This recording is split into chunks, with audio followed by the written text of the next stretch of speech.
I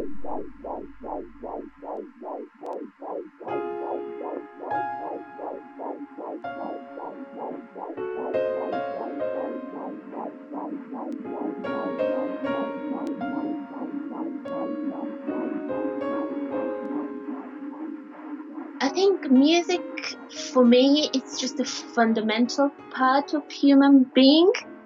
Even like what I'm talking now is very much about using my voice, expressing myself, trying to communicate with someone. And yes, language does matter. The contents of language matter, but it's often about tone of your voice, speed, what you're trying to convey. And for me, music is very much about that direct link to emotion. That was Orii McDermott, originally from Japan and now working in the UK as a music therapy clinician. Orii is also a senior research fellow who has investigated how music affects people living with dementia. Now, dementia describes different brain disorders that trigger a loss of brain function. These conditions are all usually progressive and eventually severe. I think as a clinician and maybe as a family carer, music isn't just about reducing bad symptoms, if you like. And music is very much about connecting with people, connecting with the external world. And for me personally, I think reading research focusing, reading quantitative research, so, randomized controlled trial studies, really focusing on reduction of symptoms, personally made me feel quite angry, made me feel quite agitated because I felt quite frustrated. Music isn't just that. And for people with dementia, music is more than this. So that kind of frustration, I guess, was a motivation to go into dementia research and music.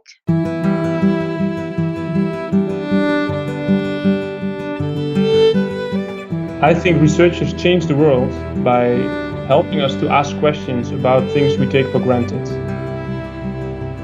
I think that's a super interesting question, psychologically, but also sociologically. Every day, everywhere, some scientist is doing something that's just about to change the world.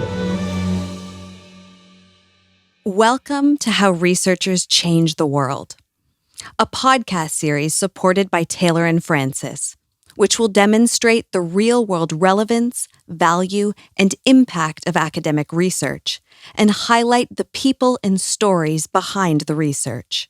My name is Dr. Caitlin Reguer. I'm an academic researcher, an author, and a scholar of digital and modern culture. And I'm interested in how new technologies can broaden the reach and real-world impact of academic research. In today's episode, we're speaking with Orii McDermott and unpacking her 2013 paper, The Importance of Music for People with Dementia, the Perspectives of People with Dementia, Family Carers, Staff, and Music Therapists. My name is Orii McDermott. I'm currently a senior research fellow based in Division of Psychiatry and Applied Psychology at University of Nottingham. At the moment, I'm working on several dementia projects as a postdoc researcher, including program managing project called Distinct and Induct program, as well as leading a study on people looking at the needs of people living with young onset dementia. The other side of research job is I'm working as a postdoc with a music therapy team based in doctoral program music therapy, Aalborg University in Denmark. And finally, and importantly, I work as a clinician, as a music therapist in CNWL, Central Northwest London NHS Foundation Trust, and I've been doing that since 2001. Orii has been a music therapist for nearly 20 years. Now, music therapy is an established psychological clinical intervention which is delivered by qualified and registered music therapists to help people whose lives have been affected by injury, illness, or disability through supporting their psychological, emotional, cognitive, physical, communicative, and social needs. But she wasn't always focused on this path. I became a music therapist. Initially, I wanted to become a special school teacher And that's something I was really interested in once, primary school times. I was about 10, 11, and there was a special needs kids class in my primary school, and I just loved it going there. So I decided I'm going to be a teacher in a special school, and that was my ambition for quite a long time. So I did a music degree, undergraduate degree in University of Newcastle first. Had fun playing piano quite a bit. Did 1 year a performance degree in Royal College of Music, just playing and just making music. And then did a music therapy training. But that's 20 years ago. So Orii is making the argument that the auditory system and the ability to enjoy music is a fundamental part of who we are. In fact, the auditory system of the human brain is the first of the sensory systems to fully function at only 16 weeks in utero, which means that we are musically receptive before almost anything else. That's why many people play music to their unborn children. As far as memory is concerned, perhaps it's a case of first in and last out, as this is such a deeply rooted human ability. The links between music and memory have been studied formally since the 1970s, but only popularized within the past 2 decades. In 2011, the U.S. charity Music and Memory produced a documentary about a man called Henry with dementia. The film showed the seemingly miraculous power music can have on people living with the condition, and the video went viral. The concept of music therapy then entered the public consciousness. But Orii started before this. So why did she decide to pursue music therapy? Being a music therapy clinician is one way of making a difference. Again, but maybe dementia research, music, that's something might make a bigger impact at a later stage. So that's kind of in my head for a long, long time. But personally, I wanted to be a full-time clinician, so that was my focus. And as I said, it's just like back in 2009, 10, I started thinking, research might be actually something to make a difference. So basically, my PhD project was about music therapy outcome measure or the scale development and evaluation. And as I said earlier, that was very much kind of driven by my frustration of there aren't good enough outcome measures in psychiatry or mental health what might capture the experiences of people with dementia when they are participating in music activities. So that was my PhD project. Although it's fair to say that today many people are aware of the role music and music therapy play in working with people experiencing dementia and other cognitive impairments, it wasn't always this way. Ironically, 20 years ago, when I was doing a master's, dementia wasn't really a big topic.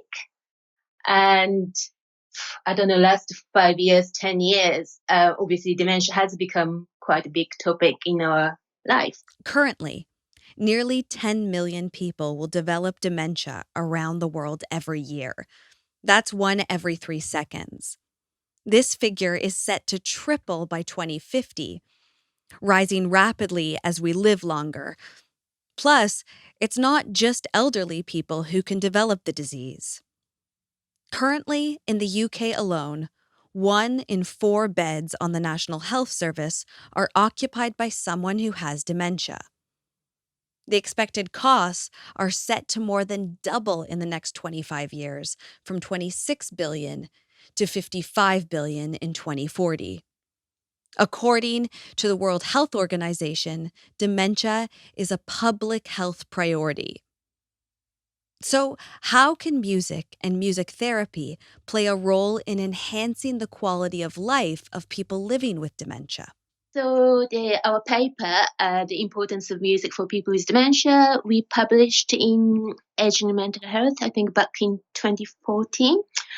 It's a qualitative paper, and basically we did interviews and focus groups with people living with dementia in care home setting, and also people attending day services, and family carers, and care home staff, and music therapists. And the full point about that was that time, so music was becoming quite popular. People were saying, oh, the music is good for people with dementia. But what we wanted to find out is very well to say music is good for a person with dementia, but can we actually really find out how the person experiences music? If something is meaningful, if music is important or meaningful in any way for that person with dementia, how do we know?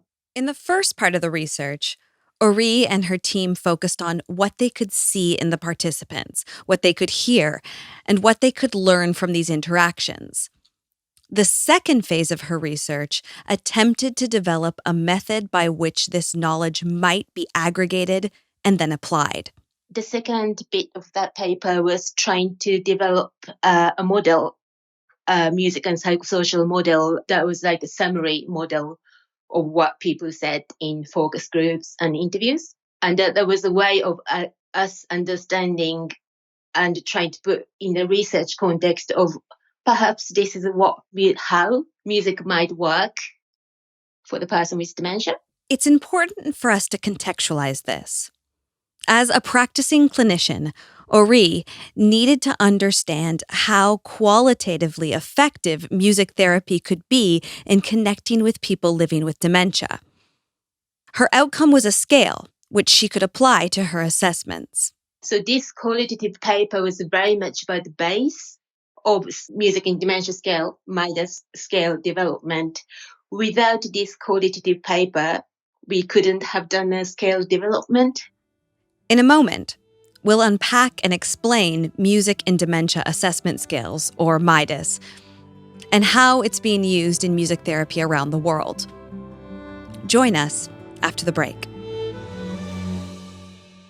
This series would not be possible without our supporting partner, internationally renowned publisher Taylor & Francis Group. We've been working with Taylor & Francis to create a 12-week learning program to accompany this series, aimed at academic researchers looking to supercharge their career. It's called How Your Research Can Change the World. Working with thousands of academic researchers, Taylor & Francis have sought to make the journey of publishing as painless as possible, no matter what stage of your career. This flexible program will deliver the ultimate step-by-step guide to publishing your research, boosting your impact, and building your profile. Each week, you'll receive a chapter via email. Over 12 weeks, those chapters will build into an indispensable guide you can continue to use throughout your research career.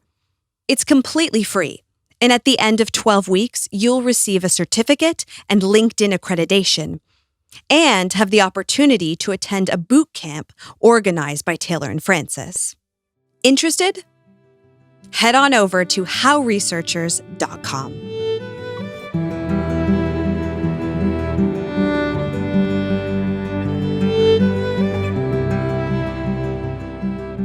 Before the break, we were hearing from Orii McDermott about her work in music therapy for people with dementia. She wrote a paper in which she observed and interviewed hundreds of dementia sufferers who were participating in music therapy.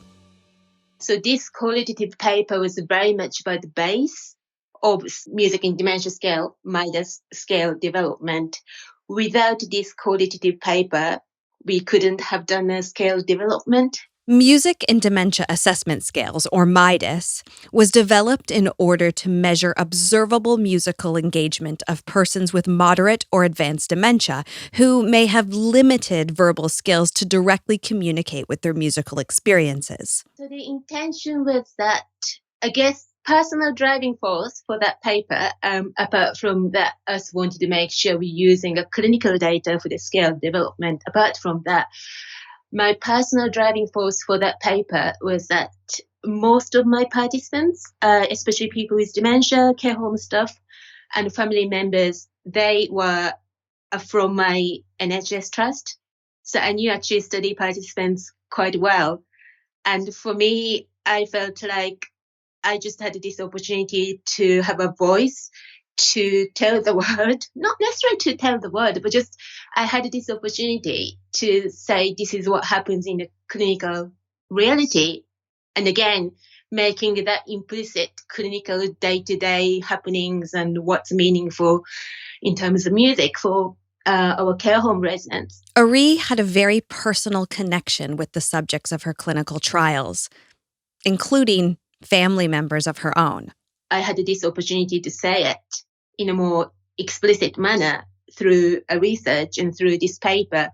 So that has become quite kind of personal journey to say this is actually what happens in the reality, and not just seen as anecdotal evidence or something nice happened today, whatever, but it's actually there's a solid, continuous responses from people with dementia, how the music might mean something. Well, I wanted to publish in that journal, not because my PhD supervisor happened to be the editor, but the first issue of that journal had Tom Kitwood's article in it, and which is very much part of me and really, really important.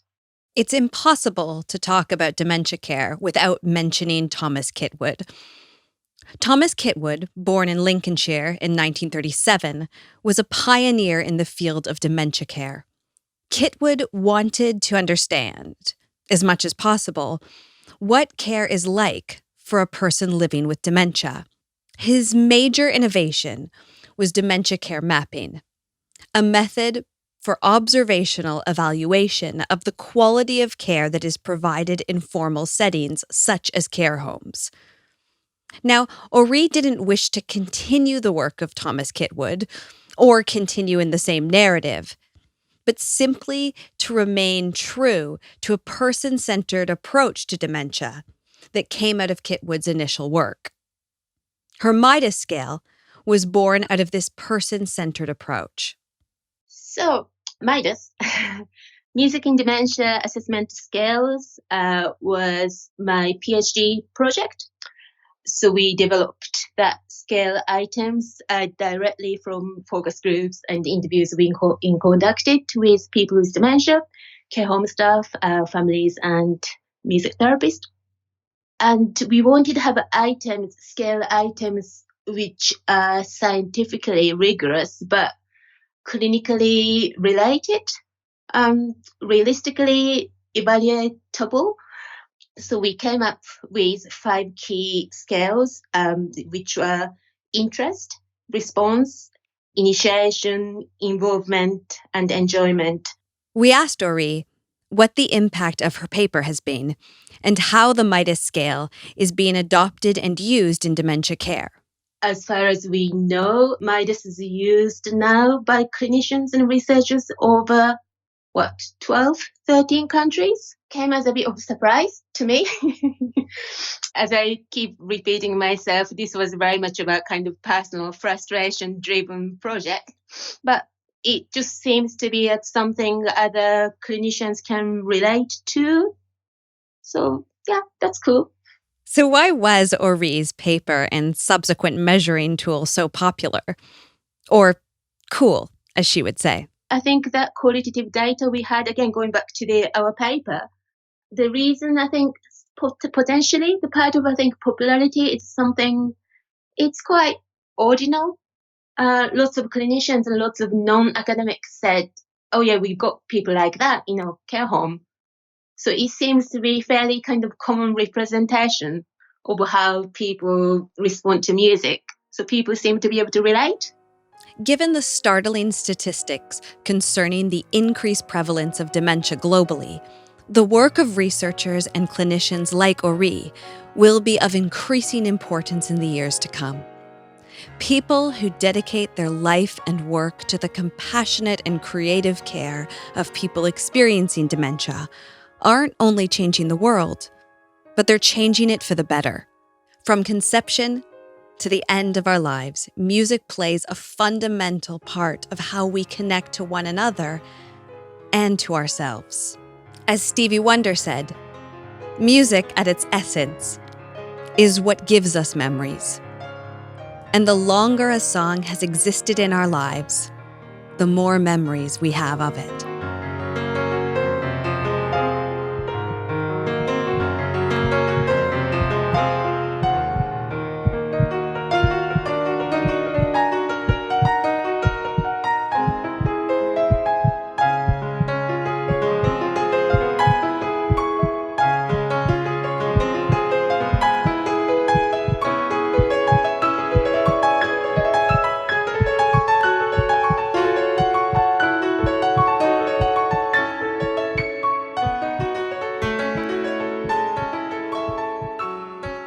To find out more about this podcast and today's topic, visit howresearchers.com/music therapy. On next week's episode of How Researchers Change the World, we will hear from Ron Wasserstein and the American Statistical Association's statement on p-values and statistical inference. We'd love to hear your feedback, so please follow us on Twitter, Facebook, or LinkedIn at How Researchers. This podcast was written and produced by Manchu and recorded at Under the Apple Tree Studios. Our producers were Ryan Howe and Tabitha Whiting, with editing, mixing, and mastering by Miles Myers-Coe-Harris at WBBC. We would like to acknowledge the incredible support of Taylor and Francis Group, with a special thank you to Elaine Devine and Claire Dodd. I'm Dr. Caitlin Regehr. Join us next time for How Researchers Change the World. Thanks for listening.